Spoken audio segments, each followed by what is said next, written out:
No one dies on my doorstep tonight. Emily Harper said it before she knew who was listening, before she understood why 12 black wolves had come out of the blizzard and stood in a perfect half-circle around her little cabin like shadows given breath. Snow swept across the Silverpine hills in hard white sheets, rattling the shutters, burying the path, swallowing every sound except the thin, frightened cry at her feet. Emily stood barefoot on the cold porch, one hand gripping the doorframe, her gray wool dress whipping against her knees. She was used to being afraid. In Silverpine, fear had become as familiar as the smell of pine smoke in her hair. She was the Omega no one chose, the girl people remembered only when laundry needed hauling, floors needed scrubbing, or blame needed a quiet place to land. But this fear was different. The wolves in front of her were enormous, taller than any pack wolf she had ever seen, their dark coats silvered with frost, their pale eyes watching her with a stillness that felt almost human. The largest one stepped forward. Emily's breath caught, but it did not bare its teeth. It lowered its head, slow and solemn, and placed something small onto the snow. A pup. Not much bigger than a house cat, trembling so hard its tiny paws scraped weakly against the porch boards. Its fur was white beneath the dirt and ice, and behind one ear, half hidden by wet curls, a faint silver mark glimmered like moonlight trapped under skin. Emily did not know royal signs. She did not know palace bloodlines or war banners or the secret markings of the Alpha King's own wolves. She only knew the pup was cold. She only knew it had been brought to her because everyone else had turned away. "Oh, little one," she whispered, dropping to her knees. The lead wolf watched as she reached out, slow enough not to frighten the pup, gentle enough not to hurt it. The pup gave a weak whimper and pressed its nose into her palm. That was all it took. Emily gathered it against her chest, feeling the wild flutter of its heartbeat through the thin fabric of her dress. Behind her, the cabin was small and worn, with a leaking roof, a crooked table, 3 jars of dried herbs, and a stove that needed coaxing every morning. But it had warmth. It had a blanket by the fire. It had goat's milk in a chipped blue cup. And tonight, that was more than the world had given this child. She stepped back inside and kicked the door wider with her heel. "Come in if you must," she told the wolves, her voice shaking but clear. "But if you brought this baby to me, then you already know I won't send it back into the snow." None of them moved. They only bowed their great heads, one by one, as if an Omega girl with no rank, no mate, and no protection had just given a command worth obeying. Emily did not see the tall figure watching from the tree line beyond the storm, wrapped in a black cloak, his silver eyes fixed on the light spilling from her door. She did not know Alpha King Nathan Blackwood had followed his wolves for miles through the frozen woods, searching for the reason they had disobeyed every royal order and carried an orphaned pup to a forgotten cabin at the edge of Silverpine. She only knew the pup in her arms had stopped shaking when she held it closer. So she shut the door against the storm, knelt by the stove, and whispered, "You're safe now. I don't care who left you behind. I won't." By morning, the storm had softened into a pale gray silence, and Emily Harper had not slept for more than 10 minutes at a time. The pup lay bundled in an old quilt beside the stove, its tiny nose twitching whenever the fire popped, its paws curled close to its chest as if still trying to hold on to warmth. Emily sat on the floor beside it with her back against the cabinet, one hand resting lightly over the quilt so the little one would know it was not alone. She had fed it warm goat's milk from the corner of a clean cloth, changed the bedding twice, and whispered every gentle thing she could remember from the days when her mother had still been alive. By sunrise, the pup's breathing had steadied. Its eyes opened once, clear and silver blue, and fixed on Emily with a strange, trusting focus that made her throat tighten. "There you are," she whispered. "I knew you were stronger then." They thought. Outside, the enormous wolves were gone, but their paw prints remained in the snow, deep as bowls, circling the cabin and then leading back toward the dark line of pine trees. Emily stepped onto the porch with her shawl pulled tight and stared at the marks. No ordinary wolves had made those tracks. Even Silverpine's strongest hunters would have lowered their voices at the sight of them. She should have been terrified. Instead, she felt something quieter, something she did not have a name for, as if the night had placed a secret into her hands and expected her to guard it. She was still looking toward the woods when Mrs. Callahan from the neighboring cottage appeared at the lane, carrying a basket of kindling and wearing the pinched expression she saved for other people's trouble. Her gaze dropped to the tracks, then snapped to Emily. "What came to your door last night?" Emily's fingers tightened around her shawl. "Wolves. I can see that." Mrs. Callahan took one careful step back. "Were they rogue?" No, the answer left Emily before she could think. She did not know how she knew. She only knew rogue wolves did not bow. Rogue wolves did not carry children like prayers. Mrs. Callahan's mouth thinned. "You should report it to Beta Marcus. Strange wolves near the village are not your business." Emily glanced back through the open door. The pup gave a soft sound in its sleep, not quite a whimper, not quite a sigh. "A child on my porch is my business." The older woman's eyes hardened, but before she could speak again, the forest moved. Not with wind. With purpose. Emily turned. Two black wolves emerged between the pines, slower this time, careful, almost reverent. One carried a small gray pup by the back of its sweater, the other nudged forward a shivering brown one with a white patch over one eye. Mrs. Callahan gasped and stumbled away. Emily's heart began to pound, but her feet moved before fear could stop her. She walked down the porch steps into 6 inches of snow, hands open, voice low. "All right," she breathed. "Bring them here." The first wolf laid the gray pup gently at her feet. The second lowered its head until its nose nearly touched the snow. Emily looked from one child to the other, seeing the tremble in their limbs, the hunger in their faces, the silent question in the wolves' eyes. She should have thought about food, space, firewood, what the village would say, what Marcus would do if he found out. Instead, she scooped the gray pup into one arm, then the brown one into the other, holding both against her chest as if her thin body could become a wall between them and the whole cruel world. "I have one stove," she whispered. "One blanket left. A little milk. That is not much." The wolves did not move. Emily looked toward the cabin, where the first pup was beginning to stir in the warm light. Then she lifted her chin. "But it is enough for today."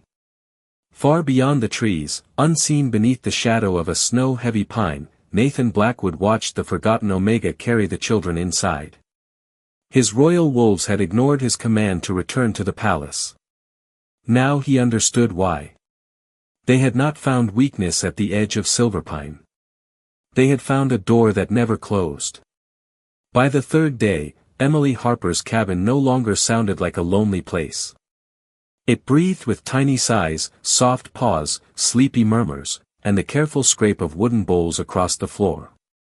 The first pup, the white one with the silver mark behind his ear, had become brave enough to crawl from his quilt and follow Emily from room to room like a little moonlit shadow. She named him Milo because he blinked at her every time she said it, as if the name had been waiting for him. The gray pup slept under the stove bench and refused to eat unless Emily hummed, so she named her Daisy, soft and stubborn as spring. The brown pup with the white patch over one eye was Finn, because every time Emily turned around, he was trying to climb into a basket, a cupboard, or the laundry tub as if adventure itself lived inside ordinary things. Her cabin was too small for 3 pups. Everyone would have said so. The roof leaked near the chimney, the pantry held only 2 sacks of flour, half a jar of honey, dried apples, and oats she had planned to stretch through the week. But Emily had spent her whole life making too little become enough. She tore an old curtain into bedding strips. She watered down the goat's milk and warmed it with honey. She moved her own blanket to the floor and gave the bed to the pups because they needed a place where the wind could not find them. Each evening, the black wolves returned to the tree line. They never crossed the threshold. They simply watched, their pale eyes reflecting the window light, then vanished when Emily stepped outside with empty bowls in her hands. On the 4th night, they brought 2 more. On the 5th, one so small Emily could fit her in both palms. By the end of the week, 7 orphaned pups lay in a sleepy pile near the stove while Emily sat beside them mending tiny sweaters from scraps of wool. She should have been overwhelmed. She was. Her hands ached. Her eyes burned from lack of sleep. Twice she cried quietly while stirring oatmeal because she did not know how she would feed them all tomorrow. But each time she looked down and saw a little paw resting on her skirt, something inside her stood back up. "We will figure it out," she told them, though she had no idea who she was promising. Then the village began to notice. Children slowed outside her fence to stare. Women whispered at the well. Men coming back from patrol crossed themselves in the old wolf way when they saw black paw prints circling her yard. By noon, the story had changed 3 times. Emily was hiding rogue pups. Emily was calling strange wolves from the border. Emily was using forbidden moon magic to build a secret den. She heard it all when she walked into the general store with Finn tucked inside her coat because he had cried whenever she put him down. The room went quiet so quickly the bell above the door sounded too loud. Mr. Avery, who usually let her buy oats on credit, looked at the small nose peeking from her collar and stepped back from the counter. "Emily," he said carefully, "you need to take that creature outside." Finn gave a tiny sneeze. Emily placed one hand over his back. "He is a baby. He is not Silverpine." Mrs. Callahan's voice came from behind the flour barrels, sharp with fear dressed up as concern. "And there are more of them in your house. Everyone knows." Emily felt every eye settle on her worn coat, her tired face, the pup tucked against her heart. For a moment, the old habit rose in her, the instinct to lower her gaze, apologize, disappear. Then Finn pressed his small head under her chin, trusting her to be bigger than the room. Emily lifted her eyes. "Then everyone also knows they are warm, fed, and safe." No one answered. The silence followed her all the way back into the snow. At the edge of the woods, a tall man in a black cloak watched her carry the oats home, his silver eyes unreadable beneath the shadow of his hood. Nathan Blackwood had ruled packs, judged councils, and faced storms that made warriors tremble. Yet the sight of one exhausted Omega walking alone with a child hidden against her chest made something ancient in him go still. His wolves had not only found shelter. They had found courage wearing a patched blue coat. The next morning, Silverpine woke under a hard blue sky, bright enough to make every rooftop sparkle and cold enough to turn each breath into mist. Emily Harper had been up since before dawn, stirring oats in a dented pot while 7 pups crowded around her feet in uneven circles of hope. Milo sat closest, straight-backed and solemn, his silver-marked ear twitching whenever the spoon scraped the bottom. Daisy leaned against Emily's ankle as if the world might tip over without that small contact. Finn had somehow gotten his head inside an empty flour sack and was walking backward in confusion while 2 smaller pups watched him with serious concern. For one brief minute, Emily laughed. It surprised her so much that she pressed a hand to her mouth. The sound felt rusty, almost unfamiliar, but the pups looked up as if she had given them sunlight. Then a knock struck the cabin door. Not a neighbor's tap. Not Mrs. Callahan's nervous rapping. This was official, heavy, and certain of being answered. Every pup went still. Emily set the spoon down slowly. Through the thin wood, she could smell polished leather, ironed wool, and the sharp scent of authority. When she opened the door, Beta Marcus Hale stood on the porch with 4 Silverpine enforcers behind him, all dressed in dark winter uniforms, their boots clean despite the snow. Marcus was tall, broad, and handsome in the polished way of men who had never been asked to make themselves small. His eyes dropped past Emily to the pups gathered near the stove, and his mouth curved with satisfaction, as if he had found exactly what he had expected. "Emily Harper," he said, loud enough for the gathering neighbors beyond the fence to hear, "you are sheltering undocumented wolf children without pack approval." Emily kept one hand on the door. They were cold. That is not an answer. It is the only answer that mattered at the time. A murmur moved through the lane. Marcus stepped closer, lowering his voice just enough to make it more dangerous without becoming cruel. You are an Omega. You do not decide what is safe for this village.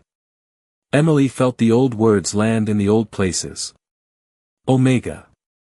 Useless. Quiet. Step aside. Her fingers trembled against the doorframe, but behind her, Milo gave a small, frightened sound. That sound steadied her more than courage ever had. They are children, she said. They need food and warmth, not paperwork. Marcus looked past her again. They need to be transferred to the holding lodge until their origin is determined. If they are rogue-born, they will be removed from Silverpine. Several neighbors nodded. Others looked away, ashamed but silent. Emily saw Mr. Avery near the back, his hat in his hands, unable to meet her eyes. Mrs. Callahan stood beside him, hugging her shawl tightly around herself. Fear had turned the village into stone. Marcus lifted a folded order sealed with blue wax. By authority of Silverpine leadership, you will surrender them immediately. The word surrender seemed to chill the cabin more than the winter air. Daisy pressed herself behind Emily's skirt. Finn finally wriggled free of the flour sack and stumbled toward her, blinking white dust from his lashes. The smallest pup, Rose, began to cry without making much sound at all. Emily looked at the order, then at Marcus, then at the little faces depending on her to understand a world that had already failed them. No, she said. The lane went silent. Marcus blinked once, as if the word had come from the stove instead of her mouth. Be careful. I am being careful. Emily stepped fully into the doorway, blocking the view of the pups with her body. She was not tall. She was not strong in any way Silverpine respected. Her sleeves were patched, her hair was coming loose, and there was flour on one cheek from breakfast. But her voice did not break. Careful is making sure a hungry child eats.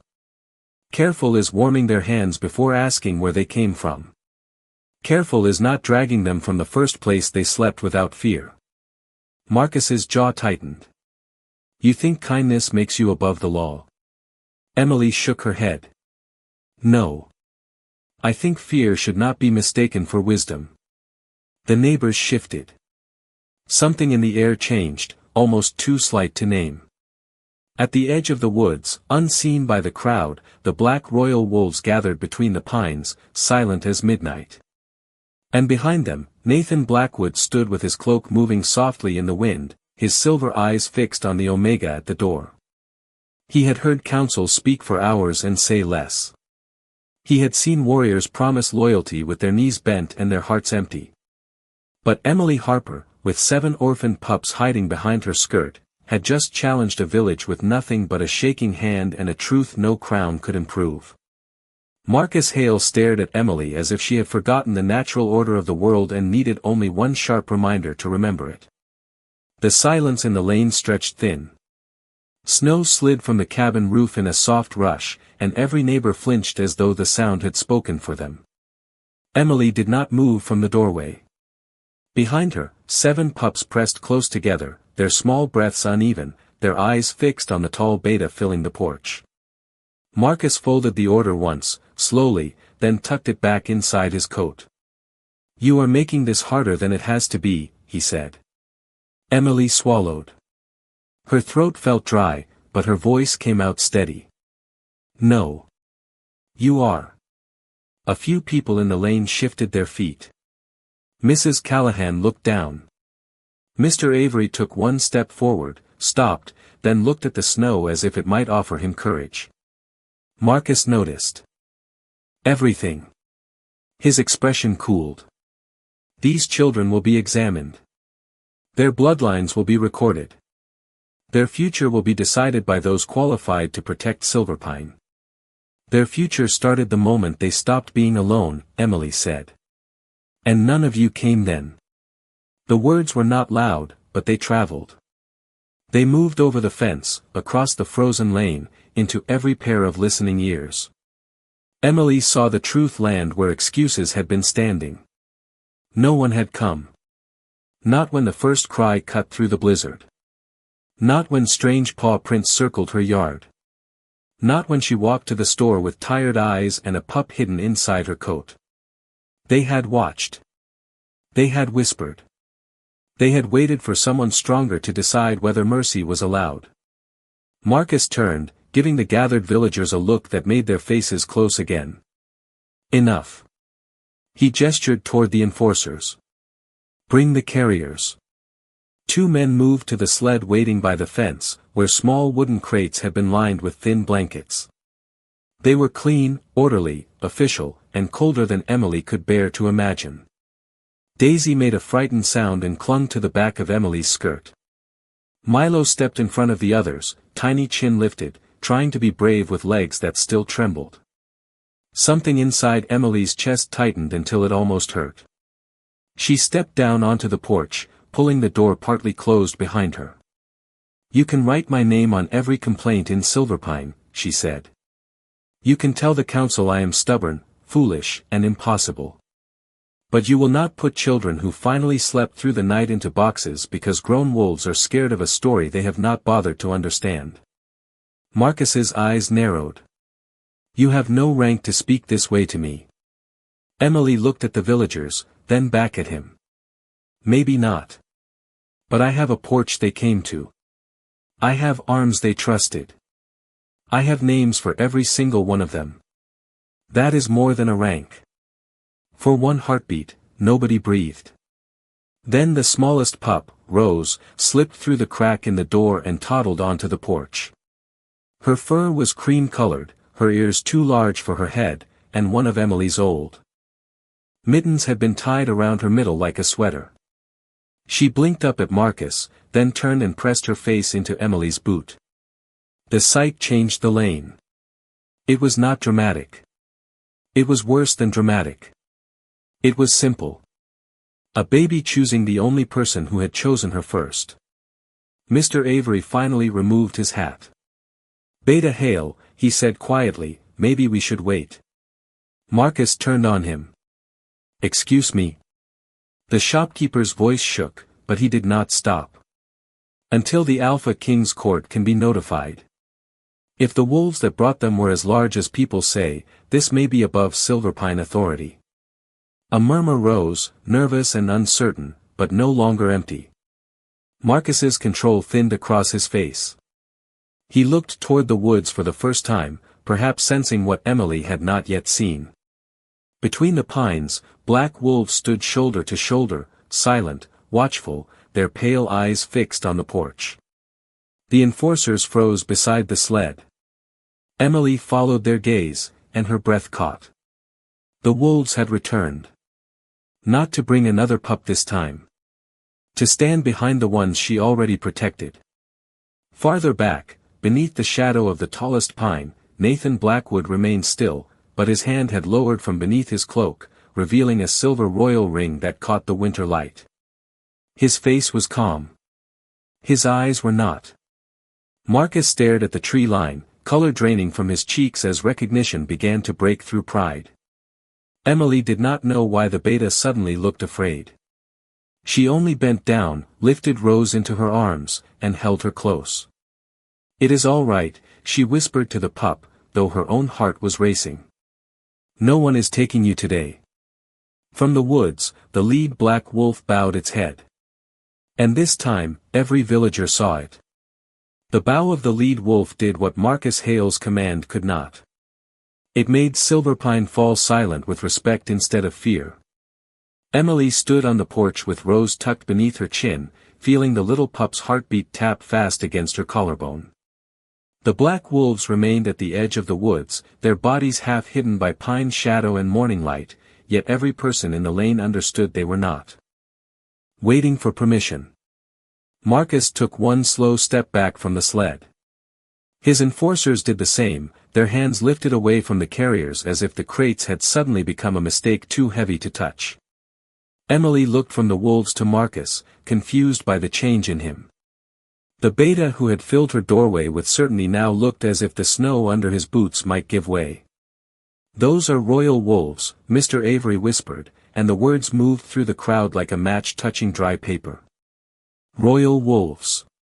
Emily had heard stories, of course. Everyone had. The Alpha King's wolves were not pets, not guards in the ordinary sense, but ancient companions of the crown, creatures who obeyed only the bloodline seated on the obsidian throne. They did not enter villages. They did not lower their heads to strangers. They certainly did not bring children to an Omega cabin at the edge of nowhere. Rose nuzzled Emily's neck, and Emily suddenly felt the weight of every pup behind her door, every bowl she had filled, every blanket she had given away, every whispered promise spoken in the dark. She had thought she was sheltering abandoned children. Now the whole village was staring at her as if she had been holding a royal secret in her arms. Marcus tried to recover first. "If they are royal," he said, though his voice had lost its sharp edge, "then this is even more reason for Silverpine authority to take control." The lead wolf lifted its head. It did not growl. It did not move forward. It simply looked at Marcus. That was enough. The beta's next breath caught. Emily felt Rose tremble and turned away from the crowd. Inside, she murmured softly, carrying the pup back through the door. Milo, Daisy, Finn, and the others had gathered near the stove, sensing the tension in the air the way children always sense the shape of danger even when adults try to hide it. Emily knelt among them and placed Rose down gently. "Listen to me," she whispered. "You are not a problem. You are not trouble. You are not something to be sorted and stamped and sent away. You are children." Milo pressed his forehead to her wrist. Daisy crawled into her lap. Finn leaned against her knee with his flower-dusted face solemn for once. The smallest pup with dark ears, whom Emily had named Theo, gave a weak cough. Emily's focus snapped to him. He had been the quietest since arriving, eating little, sleeping more than the others. She touched his forehead and felt the heat there, too bright beneath his soft fur. "Oh, Theo," she breathed. Outside, voices rose again, but they faded from her mind. The world narrowed to a small body burning with fever, a shallow breath, a child too tired to whimper. Emily reached for the last of her willow bark tea, cooling in a cup by the stove, and dipped a cloth with shaking hands. She had helped sick animals before. She had soothed frightened children in the village nursery when no one else had patience. But this felt different. Under Theo's fur, near his shoulder, a faint silver line flickered and vanished. Emily blinked, thinking it was firelight. Then Milo whimpered. Daisy tucked herself closer. All 7 pups were watching Theo with the same frightened stillness the royal wolves had carried outside. Emily wrapped Theo in the warm towel and held him against her chest.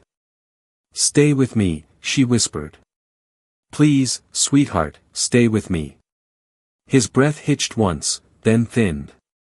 Emily's eyes filled before she could stop them. She bent over him, sheltering his tiny body with both arms as if love could become a roof, a wall, a second heartbeat. "I do not know what I am supposed to do," she said, voice breaking at last. "But I am here. I am here, and I am not letting go." Warmth stirred beneath her palms.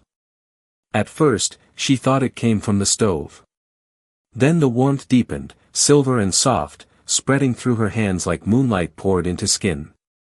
Theo's silver mark brightened. The pups around her lifted their heads. Outside, every royal wolf sank to its knees in the snow. And at the tree line, Nathan Blackwood finally stepped out of the shadows, his face transformed by wonder as the forgotten Omega began to glow. The glow did not burst from Emily Harper like fire. It unfolded gently, the way dawn opens over snow, quiet at first, then impossible to ignore. Silver light gathered beneath her hands and spilled over Theo's tiny body, tracing the faint mark near his shoulder until it shone as bright as a coin held under the moon. Emily held her breath, afraid that even hope might be too loud. The cabin seemed to pause around her. Milo pressed his paws to the floor and lowered his head. Daisy tucked her nose beneath Emily's arm. Finn, still dusted with flour, stared with wide solemn eyes. Theo's shallow breathing trembled once, twice, then deepened. The heat beneath his fur softened. His small paw flexed against Emily's sleeve. Emily made a sound that was almost a sob and almost a laugh, then gathered him closer. "There you are," she whispered, tears slipping down her cheeks. "There you are, sweetheart." Behind her, the door stood half open to the winter lane, and through it every villager saw the silver light fade into her skin as if it had always belonged there. No one spoke.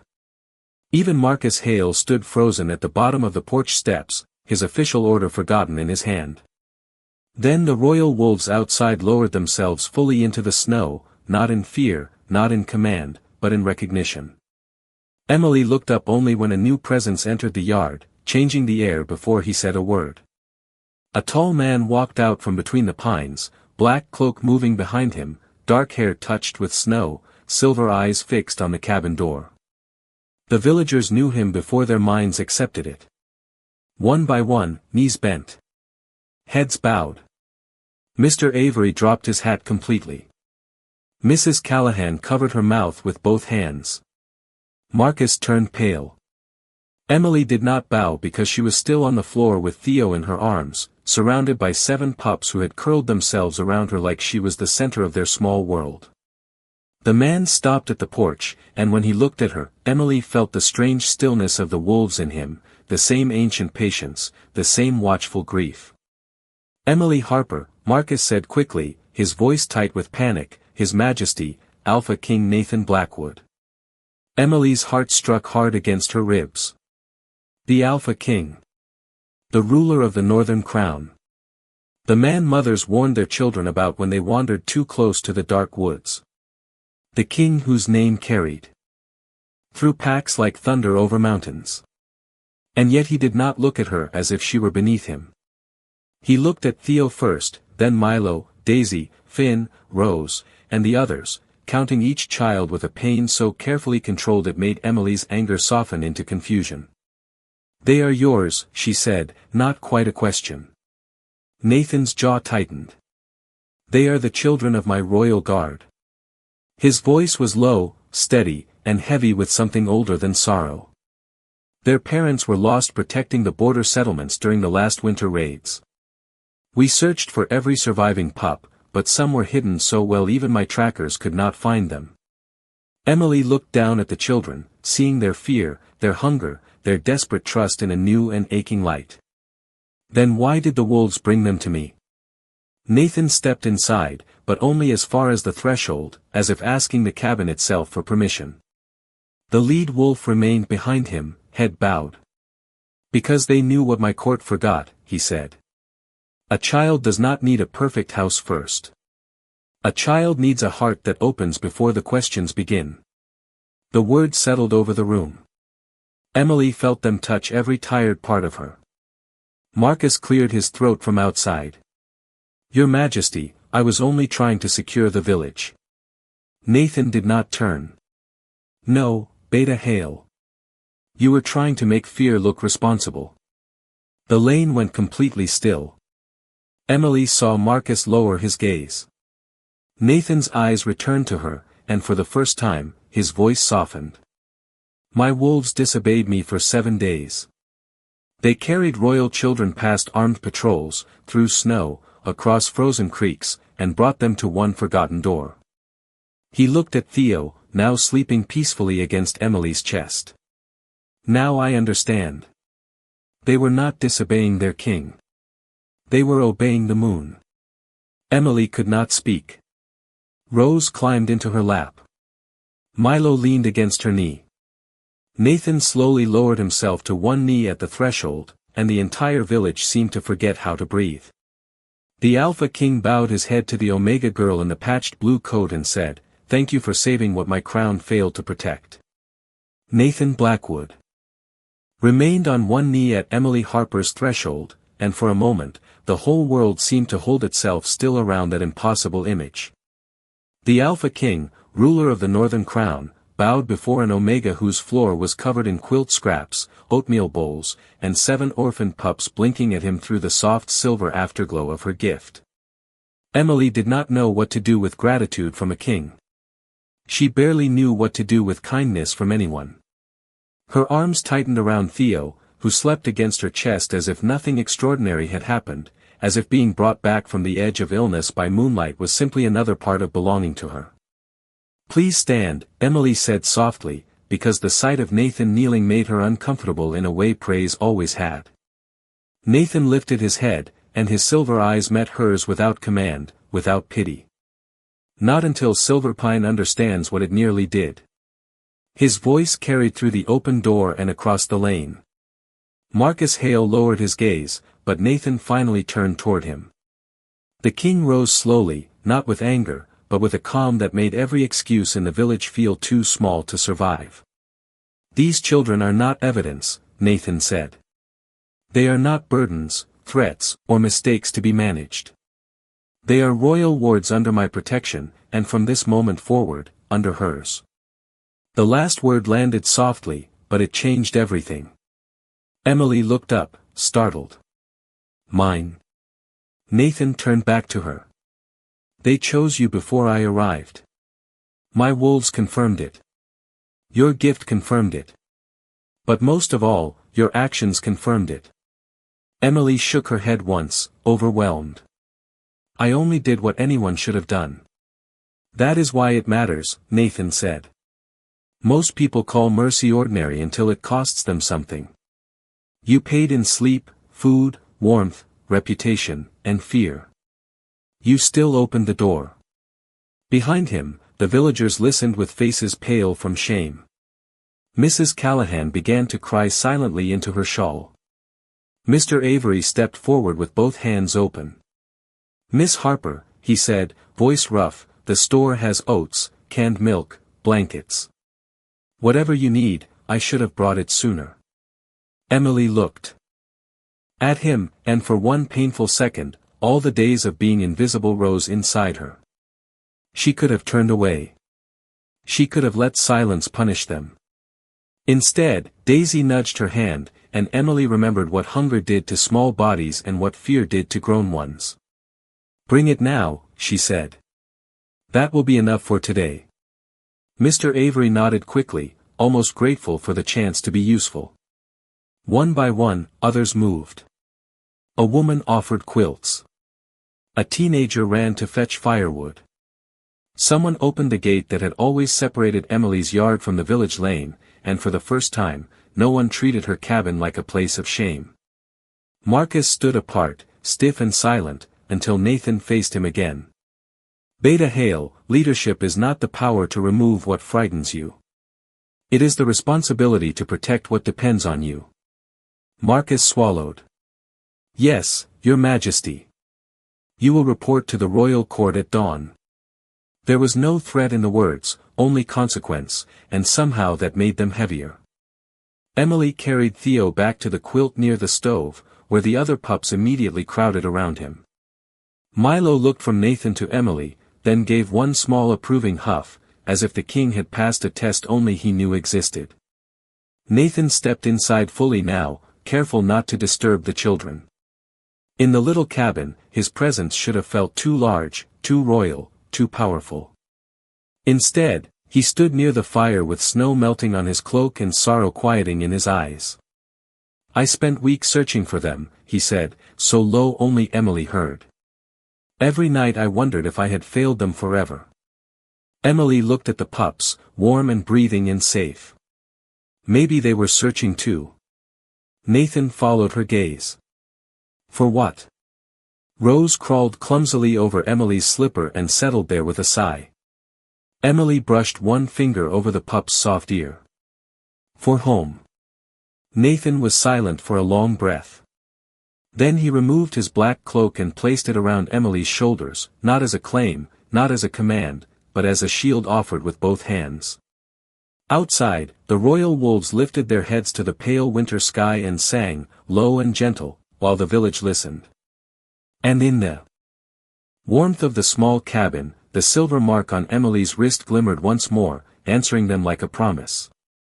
By sunset, Emily Harper's little cabin no longer looked like the forgotten place at the edge of Silverpine. Firewood was stacked beside the porch in neat bundles. Blankets hung over chairs to warm by the stove. Bowls of oatmeal, canned milk, applesauce, and soft bread covered the table where empty jars had stood that morning. Neighbors moved quietly in and out, not crowding her, not pretending they had always been kind, but trying in small, careful ways to become better than they had been. Emily watched it all with Nathan Blackwood's cloak still around her shoulders, its dark wool heavy and warm, smelling faintly of cedar, snow, and the deep forest. The pups had eaten until their little bellies rounded, then collapsed together near the stove in a pile of paws and tails. Milo slept with one eye half open, still keeping watch. Daisy's head rested on Theo's back.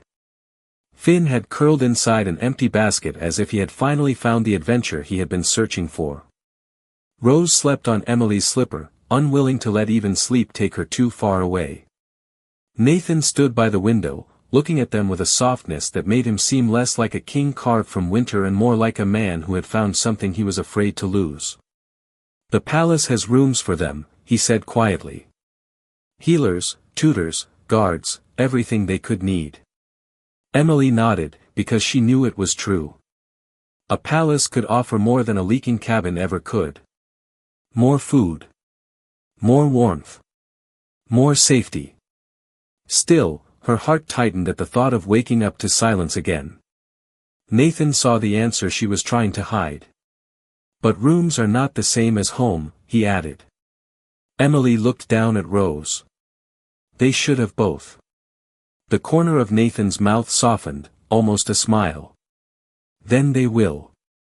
The next morning, before the whole village, Nathan made his decree from Emily's porch, not from the town hall, not from a council platform, but from the place where the children had first been welcomed. Silverpine would build a sanctuary on the hill behind Emily's cabin, with royal support and village hands. Every orphaned pup in the Northern Crown would have warmth before judgment, food before questions, and names before records. Emily Harper would oversee it, not because she had rank, but because she had already done the work when no one was watching. When Nathan said her name, no one laughed. No one whispered useless Omega. The villagers bowed their heads, and this time Emily understood the silence. It was not shame alone. It was respect being born late, but real. Marcus Hale stood at the edge of the crowd with his coat buttoned to his throat and his pride finally quiet. He stepped forward, stopped several feet from the porch, and bowed. "Miss Harper," he said, voice low, "I was wrong." Emily studied him for a moment. The old hurt did not disappear. It did not have to. Forgiveness, she realized, was not pretending the pain had never happened. It was choosing what kind of future the pain would be allowed to build. "Then help carry lumber," she said. "Children need walls before winter gets worse." A ripple of soft laughter moved through the crowd, gentle and relieved. Marcus bowed again. "Yes, Miss Harper." That evening, as the first beams for the sanctuary were laid in the snow, the royal wolves gathered on the hill. The pups chased each other between stacks of wood while villagers worked beside palace guards, awkward at first, then steadier with every shared task. Emily stood beneath a pale moon, watching Milo help Rose climb over a log no higher than a porch step. Nathan came to stand beside her, close enough for warmth, far enough for honor. "They chose their mother," he said. Emily's breath caught. She looked up at him, and the silver mark on her wrist glimmered beneath the moonlight. "I am not royal," she whispered. "I am not trained for courts or crowns." Nathan's eyes held hers, steady and kind. "A crown can command a kingdom. It cannot teach it how to love." The royal wolves lowered their heads. The pups paused, one by one, as if they felt the moment before anyone understood it. Nathan turned fully toward Emily. "My wolf recognized you the night you opened the door," he said. "My heart took longer only because kings are taught to doubt what children. And wolves know immediately." Emily looked toward the cabin, the sanctuary beams, the village, the pups who had turned her loneliness into purpose. For the first time in her life, she did not feel chosen because someone powerful had finally seen her. She felt seen because she had never stopped choosing the helpless first. Nathan offered his hand, palm open, asking for nothing he would not wait to receive freely. Emily placed her hand in his. Above them, the moon brightened over Silverpine, and 7 little voices lifted in a soft, joyful howl that made the whole village smile. Love had not arrived as a rescue from above. It had come on trembling paws, through a door no one expected to open, and it had found a woman gentle enough to change a kingdom.